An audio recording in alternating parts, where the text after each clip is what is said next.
we were part of a group of 4 that were mainly focused on potential opponents. So we had either Poland, Mexico, Saudi or Argentina, and it just so happens that Argentina were the team that we were to face. So we spent close to 2 weeks really doing a deep dive into those 4 teams with the prospect of the potential that we would come up against one of the 4.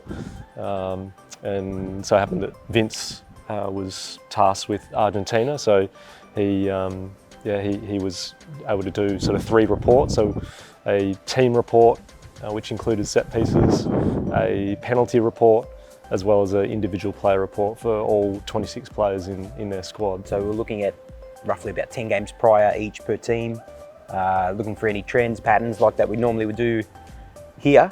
So yeah, just the amount of time it took to go through that was significant.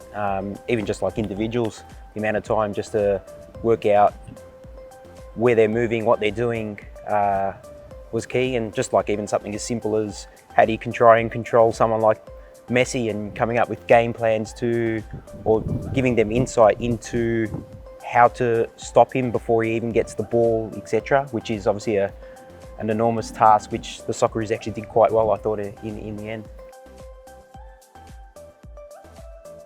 Yeah, I think for me in my role, just getting a really good understanding about how other teams they can play, and different formations, different shapes, different patterns, different principles. I guess looking at a broad range of teams, even looking at our preparation for a potential quarter-final opponent in the US and the Netherlands.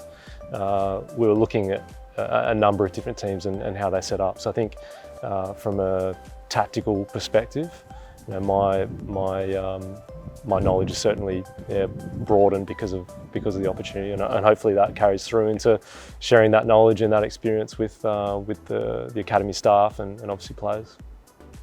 Yeah, just looking at different formations that you're not used to in the A-League. Obviously, most of the teams in the A-League, so you get quite comfortable with them. You know what they're doing, etc. So just to look at different teams playing different ways was definitely beneficial. There's a lot of work, but if you don't smile and you don't laugh, it's not enjoyable. But the group of 4 of us that we had working in Sydney was amazing. We were able to lean on each other. We were able to help each other, which was really special. And we had some good morning coffees and some good morning jokes. I can definitely tell you Frosty's a very good cook, because he did all the cooking, that's for sure. But no, it was an amazing group of people, and hopefully the opportunity will come up again. Yeah, it was. That was one side of it that was obviously an added bonus to obviously work with good people. That's obviously the aim, and when you're doing something you love, then it's a great combination. I think the interesting thing was,